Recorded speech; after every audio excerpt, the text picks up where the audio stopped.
다 같이 읽습니다. 시작. 여호와를 경외하며 그의 길을 걷는 자마다 복이 있도다. 내가 내 손이 수고한 대로 먹을 것이라. 내가 복되고 형통하리로다. 내 집 안방에 있는 내 아내는 결실한 포도나무 같으며 내 식탁에 둘러앉은 자식들은 어린 감람나무 같으리로다. 여호와를 경외하는 자는 이같이 복을 얻으리로다. 여호와께서 시온에서 내게 복을 주실지어다. 너는 평생에 예루살렘의 번영을 보며 내 자식의 자식을 볼지어다. 이스라엘에게 평강이 있을지로다. 아멘.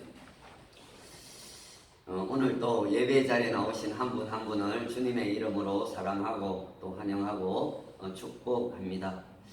오늘은 어린이 주일이고 또 5월은 가정의 달이라서 오늘 설교 제목을 간에 두루 평안한 가정 만들기 이렇게 제목을 정했습니다.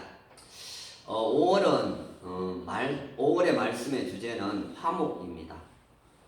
4월 달에는 평안에 대해서 우리가 좀 생각을 했고 5월 달에는 가정의 이 화목에 좀 초점을 맞추어서 말씀을 전하려고 합니다. 사랑과 화목이 회복되게 하옵소서. 이렇게 한 달간 우리 가정을 특별히 위해서 이렇게 기도 제목을 삼기를 원합니다. 잠언 17장 1절에 보시면은 마른 떡 한 조각이 있고도 화목하는 것이 제육이 집에 가득하고도 다투는 것보다 낫다. 이렇게 지혜자인 솔로몬이 우리에게 교훈을 해주고 있습니다. 화목이 그만큼 중요하다라는 이야기를 하고 있습니다. 지미 카터가 대통령으로 직무하던 그런 시절에 백악관의 직원들에게 늘 이렇게 얘기를 했다고 합니다. 가정 생활에 충실해야 백악관 직원으로서의 자격이 있습니다. 이렇게 얘기를 했다는 거예요. 가정이 얼마나 중요한가 하는 이야기를 하는 것입니다. 많이 또 들어본 이야기인데요. 너무나 감동적인 명언이라서 제가 또 합니다. 우리가 잘 아는 마더 테레사 수녀가 노벨 평화상을 받은 그날에 한 기자가 그녀에게 물었습니다. 세계 평화를 위해서 지금 가장 시급한 일이 무엇이라고 생각을 하십니까? 이렇게 질문을 던진 것입니다. 그때 이 마더 테레사가 빙그레 웃으면서 그건 기자 선생께서 빨리 집으로 돌아가서 가족을 사랑하는 것입니다. 이렇게 이야기를 해줬다는 거예요. 참 재치 있는 또 그리고 의미가 있는 그런 답변이라고 여겨지지를 않습니까? 가정이 그만큼 중요하다라는 것입니다. 가정이 안전해야 나라의 일도 책임을 질 수가 있습니다. 가정이 화목해야 나라도 이렇게 화목이 가능해집니다. 좀 더 우리가 이렇게 들어가서 이렇게 생각을 해보면요. 마음이 평안한 사람의 가정이 화목하고요. 이 가정이 화목해야 나라도 화목이 가능해진다. 화목할 수가 있다라는 거예요. 반대로 생각을 해보면은 마음이 불편하고 이렇게 불쾌하고 또 불안한 사람, 그 사람으로 인해서 온 가족에게 그런 것들이 이렇게 퍼지게 되어집니다. 그렇게 해서 가정의 어떤 불안은 나라의 불평으로까지 이어지는 것을 우리가 볼 수가 있습니다. 자, 오늘 본문에 보시면은 가족의 구성원들이 이렇게 나오고 있습니다. 남편, 아내, 자식들 이렇게 세 구성원이 나오는 것을 볼 수가 있습니다. 2절에서 내가 라고 하는 것은 남편, 아버지를 가리키는 것입니다. 3절의 전반부에 보시면은 아내, 어머니가 소개되고 있고 후반절에 보시면은 자식들, 자녀들이 소개가 되는 것을 볼 수가 있습니다. 오늘 본문에는 신성한 곳 이 세 곳이 나옵니다. 신성한 장소가 세 곳이 나옵니다. 첫째는 집, 가정입니다. 오늘 3절에 보시면 내 집 이런 말씀이 나오고 있습니다. 두 번째 신성한 장소 두 번째는 시온, 예루살렘입니다. 시온은 교회 이렇게 보셔도 됩니다. 오늘 5절에 보시면은 시온에서 예루살렘 이런 말씀이 나오고 있습니다. 세 번째 신성한 장소는 일터, 직장입니다. 본문에는 일터라고 하는 말이 이렇게 구체적으로 나오지 않고 있지만은 오늘 2절에 네가 네 손이 수고한 대로 라고 하는 이 말에서 우리는 일터, 직장을 유추해 볼 수가 있다라는 것입니다. 여러분, 성도들이 걸어가고 머물고 일하는 그 모든 곳은 신성한 장소가 됩니다.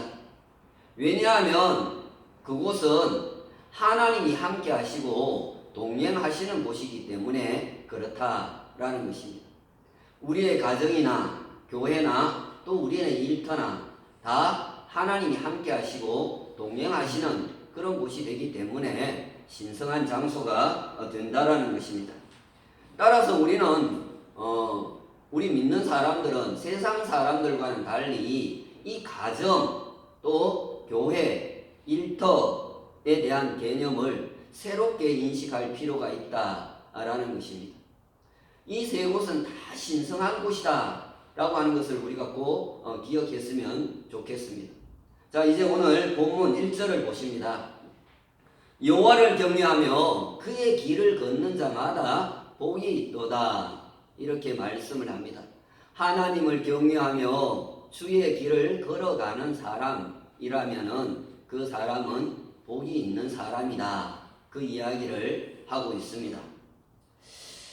여기 경외라고 하는 이 말을 히브리어로는 야레 이렇게 얘기를 하는데요. 너무나 높으신 분이라서 온 존경심을 가지고 우러러보는 것, 그것이 경외입니다.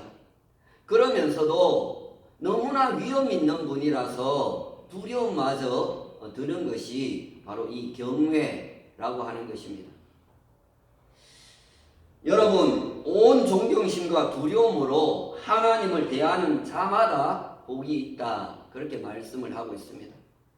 우리 부모님들이 먼저 이 하나님에 대한 경외심을 가져야 하고 또 그 경외심을 갖고 있는 그 부모를 자녀들이 바라보면서 또 경외심을 갖고 그렇게 해서 우리 가정들이 다 이렇게 복으로 이렇게 이어지는 그런 역사가 있기를 원합니다. 자, 그리고 여기 그의 길을 걷는다 라는 것은 하나님의 말씀의 테두리 안에서 하나님의 뜻 안에서 하나님이 정해준 영역 안에서 라는 그런 말씀입니다.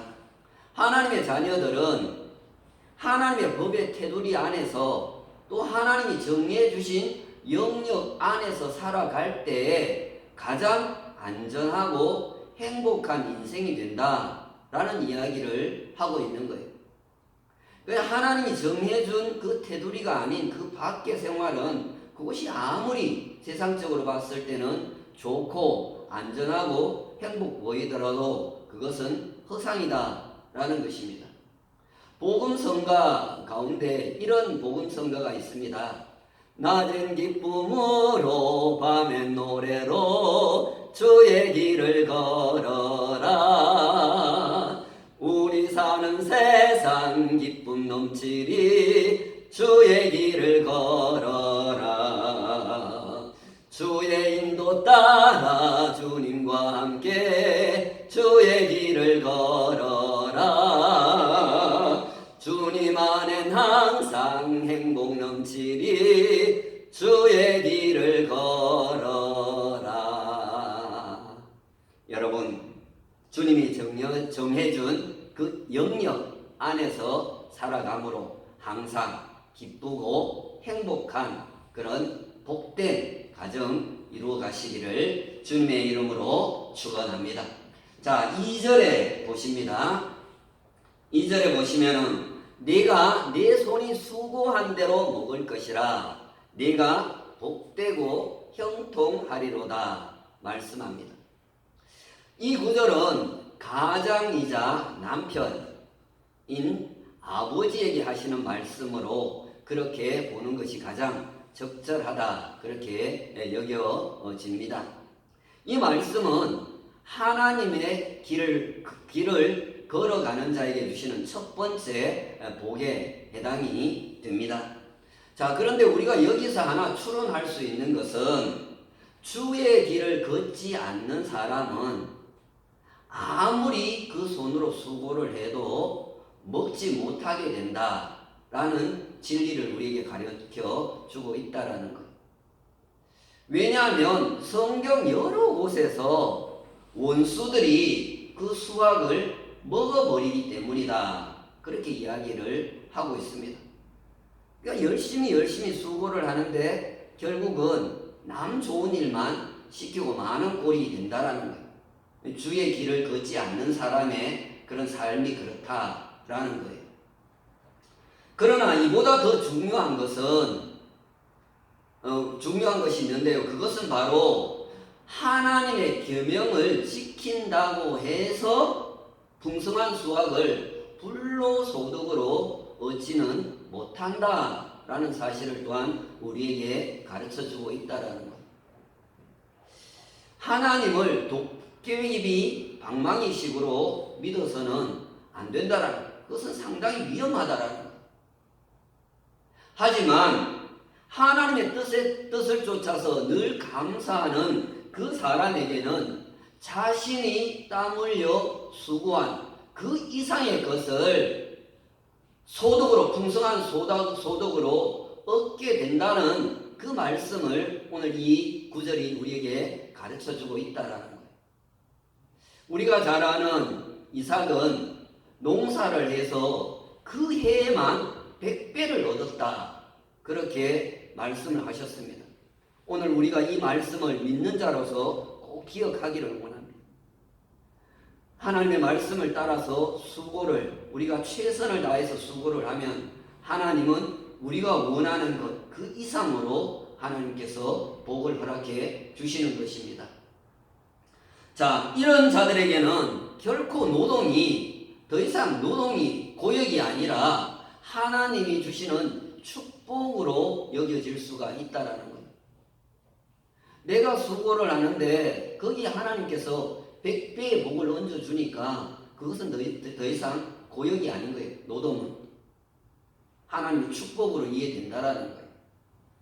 자, 여러분, 하나님을 경외하면서 주의 길을 걸어가면서 하나님의 주시는 그 힘으로 열심히 일하는 그 사람은 복되고 형통하다 이렇게 말씀을 합니다. 주의 길을 걸어가는 것과 어울리는 단어가 바로 형통이라는 단어예요. 걸어가는 것과 형통한 것. 차를 몰고 가는데 길이 계속해서 막혀보세요. 시간 낭비하지요. 돈 낭비하지요. 인생 낭비하지요. 그 형통한 게 얼마나 큰 복인가를 우리가 이 구절을 통해서 알게 되는 거예요. 여기 형통이라고 하는 이 말을 히브리어로는 토부라고 합니다. 하나님께서 세상을 창조하시고 지으신 것을 보시고 좋았더라 라고 했을 때 그 단어가 바로 토부라는 단어예요. 하나님이 선하신 분 이렇게 했을 때 그 선하다라는 말이 토부입니다. 보시기에 좋았더라 그것이 토부입니다. 인생이 잘 되는 것 그것이 토부이고 선한 것 선하게 되는 것 그것이 토부라고 하는 것입니다. 여러분 하나님이 앞서 가시면서 막힌 길들을 열어주는데 어찌 그 인생이 잘 되지 않을 수가 있겠습니까? 홍해인들 여리고인들 막을 수가 있겠습니까? 손으로 수고한 모든 것들이 형통하는 이 복이 여러분과 여러분의 가정에게 충만히 임하기를 주님의 이름으로 축원합니다. 자, 3절로 넘어가기 전에 우리가 정리해야 할 단어가 하나가 있습니다. 바로 1절과 2절에 나오는 복이라는 이 단어입니다. 히브리어로는 에세르, 아세르 이렇게 얘기를 하는데요. 물질이나 어떤 소유에 의한 복이 아니고 행복이라는 의미에 더 가까운 단어가 바로 이 에세르, 아세르라고 하는 단어다라는 겁니다. 물론 사람들은 물질이나 소유로 인해서 행복감을 느끼는 경우도 있지만 꼭 그렇지는 않다라는 거예요. 집에 돈이 많고 재산이 어마어마하고 그렇게 해서 꼭 행복한 것만은 아니지 않습니까? 사람들이 행복을 느끼는 것은 영적이고 심리적이고 정신적이고 감정적인 경우에서 일어나는 경우가 많습니다. 이 행복이라고 하는 것은 주관적일 수도 있고 객관적일 수도 있습니다. 또한 이 행복이라는 것은 타인으로 인해서 올 수도 있고 자신으로 인해서 올 수도 있는 것이 이 행복이라고 하는 것입니다. 자, 1절에서는 하나님을 경외하며 그의 길을 걷는 자는 행복하게 된다는 말씀을 하는 것이고 2절에서는 하나님으로부터 그 재능과 능력을 인정받은 사람이 나는 정말 행복해 라고 하는 그런 고백을 하게 된다는 그 말씀을 하고 있는 것입니다. 여러분, 세상에서 가장 행복한 것이 뭡니까? 하나님으로부터 인정을 받는 것입니다. 하나님이 나를 인정해 줄 때 사람들로부터도 인정을 받을 때 행복하지 않습니까? 하나님으로부터 인정을 받을 때 행복합니다. 여러분, 시편 1편은 복 있는 사람에 대해서 이야기를 하는데 여기 복도 조금 전에 제가 말했던 행복이라고 하는 단어입니다. 이 복 있는 사람은 모든 것이 형통하다 그렇게 말씀을 하시면서 1장 시편 1편 6절에 보시면은 무릇 의인들의 길은 여호와께서 인정하시나니 그렇게 말씀을 하고 있습니다. 인정, 하나님으로부터 인정을 받을 때 가장 행복한 인생이 된다라는 것입니다. 손으로 선을 행하고 의의 길을 걸어가므로 하나님이 인정하시는 행복한 사람, 형통한 사람 다 될 수 있기를 주님의 이름으로 축원합니다. 자, 이제 3절을 보십니다. 내 집 안방에 있는 내 아내는 결실한 포도나무 같으며 내 식탁에 둘러앉은 자식들은 어린 감람나무 같으리로다 말씀을 합니다. 자, 여기 보시면은 내 집 안방에 있는 내 아내는 결실한 포도나무 같다 말씀을 하고 있는데요. 이것은 아내의 건강한 출산 능력을 비유적으로 이르는 말이 자손이 잘 되려면은 자녀를 많이 생산을 하고 그렇게 되어야 되는 거죠. 또한 좋은 나무로서 좋은 열매, 여러 가지 좋은 열매를 이 아내가 많이 맺게 된다는 그 이야기를 하고 있는 것입니다. 남편의 기쁨이고 자녀의 기쁨이 곧 이 아내이자 어머니가 된다라는 이야기를 하고 있는 것입니다. 한 달 반쯤 되었나요? 제가 교회에서 이제 퇴근을 해서 집으로 걸어가고 있는데요.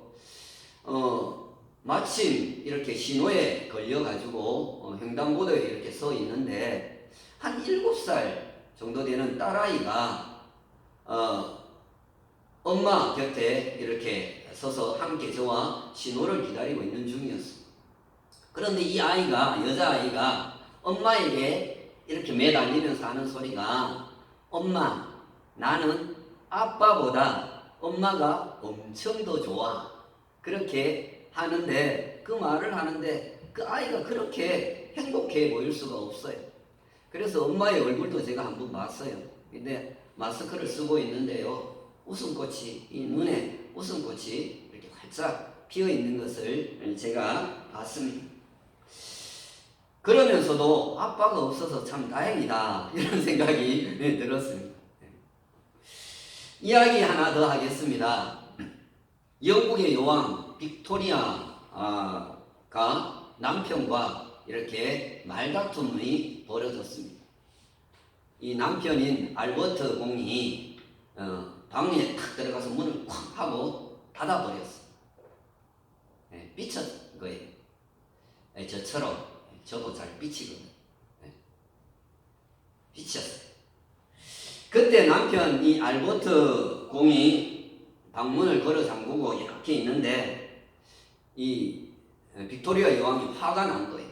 그래서 방문을 3개 이렇게 노크를 했어요. 그랬더니 안에서 누구냐고 이야기를 하는 거예요. 영국 여왕 빅토리아 이렇게 소리를 질렀습니다. 어떻게 됐을까요? 문이 열리지를 않았어요. 다시 3개 두드렸어요. 그래도 문이 열리지 않았어요. 이번에는 매우 얌전하게 노크를 했습니다. 또 안에서 누구냐고 얘기를 하는 겁니다. 그때 당신의 아내 빅토리아의 용모 이렇게 하면서 코맹맹이 소리를 이렇게 한 것입니다. 그러자 알버트 공이 문을 열고 아내를 기쁘게 맞아주었다라는 그런 이야기가 있습니다.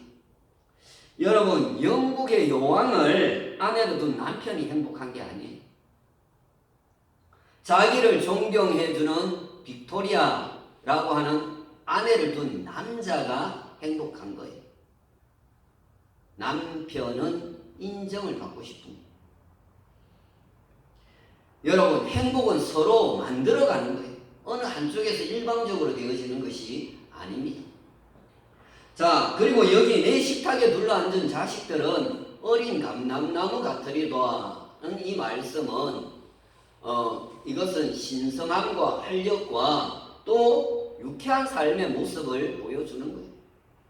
여러 자식들이 함께 어울려가지고 있는 그 모습이 너무나 신선하고 활력이 있고 또 유쾌한 그런 모습을 그리고 있는 것입니다. 여러분, 식탁에 둘러앉은 자식들을 우리가 바라만 봐도 행복하지 않습니까? 안 그렇습니까? 자식들은 부모의 꿈이고 희망인 것입니다. 감람나무는 비어진다고 해도 그루터기에서 새로운 싹이 나서 자라요. 비록 그 부모들이 이제 나이가 들어서 죽어서 세상을 떠나더라도 그 자손들이 새롭게 자라서 그 가정의 혈통을 유지를 하고 또 그 가정은 계속해서 존립을 해가게 된다는 그 이야기를 지금 이 3절 후반부에서 말씀을 하고 있는 것입니다. 자, 여기 포도나무에서 나온 결실인 포도주와 또 감람나무에서 나온 이 기름은 하나님과 사람을 기쁘게 하는데 사용이 되어지는 것을 보게 됩니다. 사사기 9장의 요담의 그 우화에도 보시면은 이렇게 나무들 중에 이 포도나무와 무화과, 이 감람나무가 등장을 하는데요. 나무들이 와서 자신들의 왕이 되어달라고 그렇게 얘기를 했을 때 이 포도나무와 감람나무는 우리는 하나님께서 정해준 이 자리를 지키기 위해서 이 자리를 버리고 가서 왕이 될 수 없다. 그렇게 이야기를 합니다. 이처럼 오늘 이 구절에서 아내와 자식들은 하나님과 사람들을 기쁘게 하기 위해서 자신들의 그 자리를 잘 지키는 그런 자들이었다는 것을 이야기를 해주는 거예요.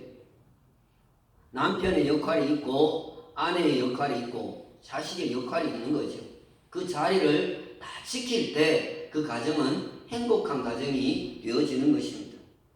이로 인해서 다 행복할 수가 있는 것입니다. 아내는 다 포도나무가 되시고 자녀들은 다 감람나무가 될 수 있기를 주님의 이름으로 축원합니다.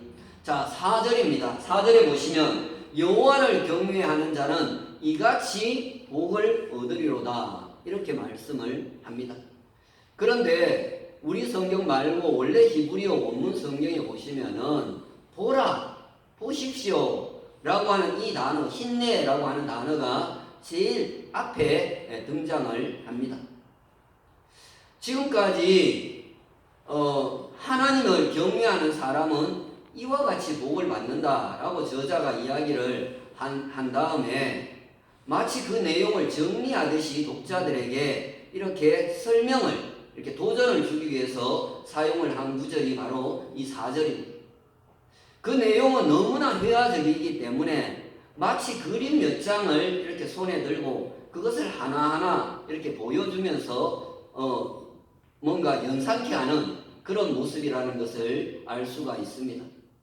즉 이런 것입니다.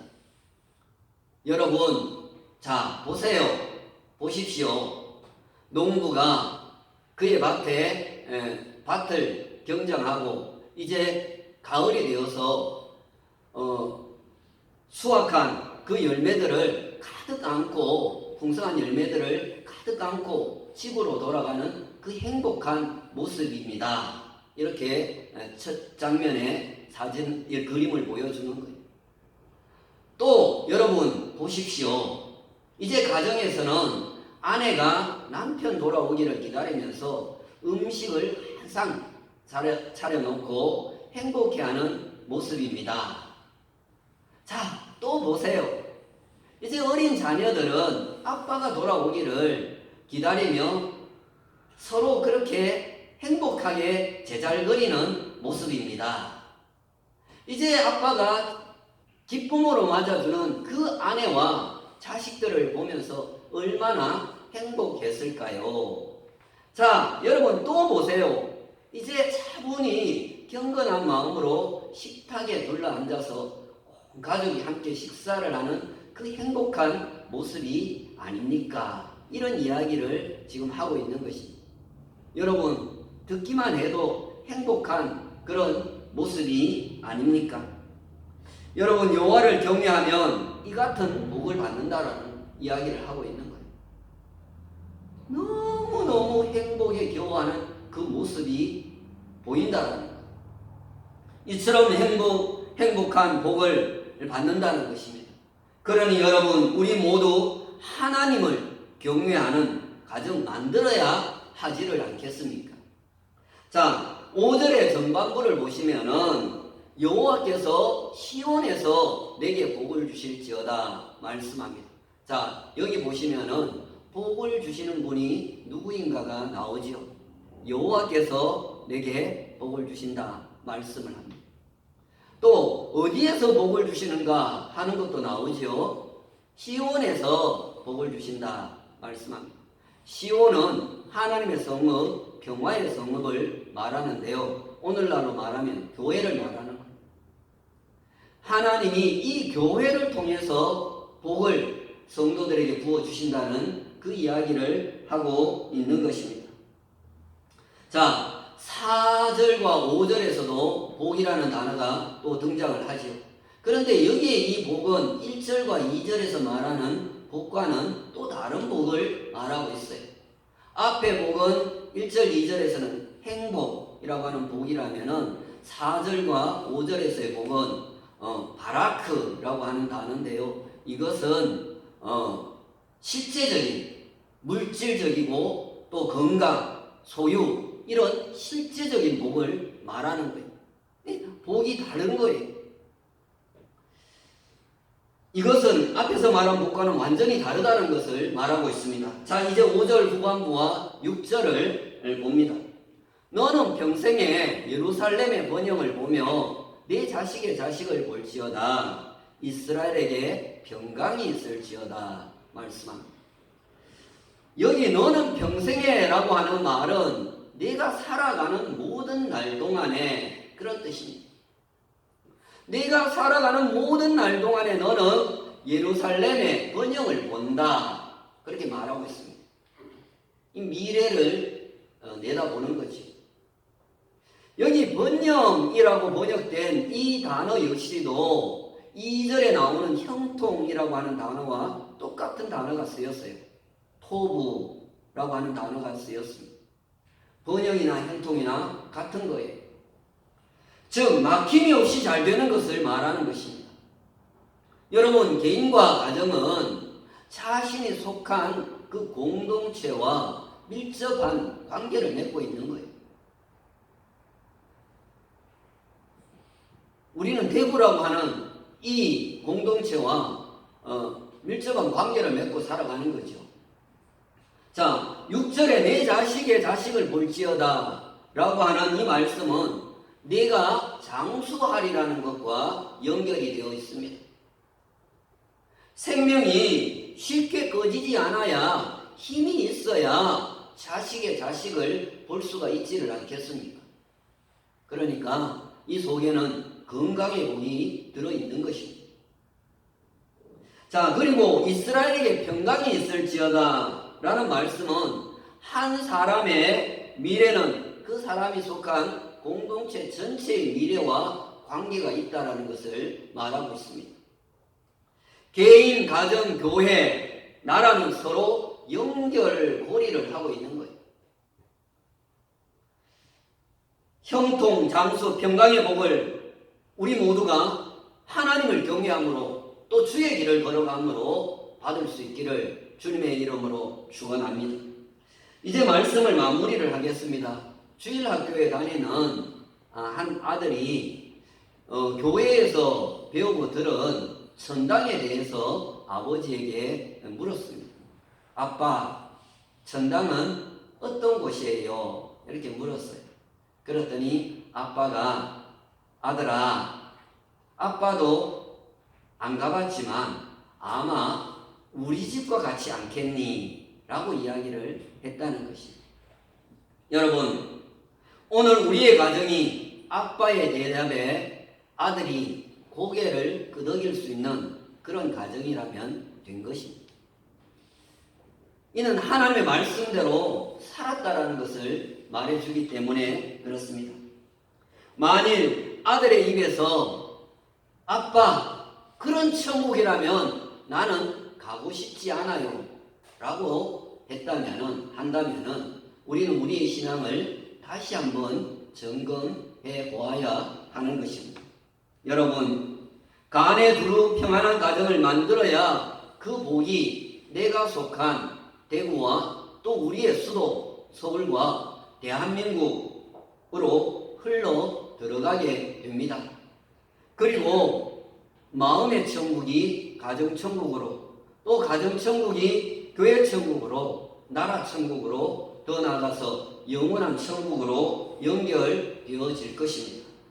하나님을 경외하고 또 하나님이 주시는 그 법의 테두리 안에서 살아감으로 평생의 행복과 실제적인 복을 다 받아 누리는 여러분의 행복한 가정이 될 수 있게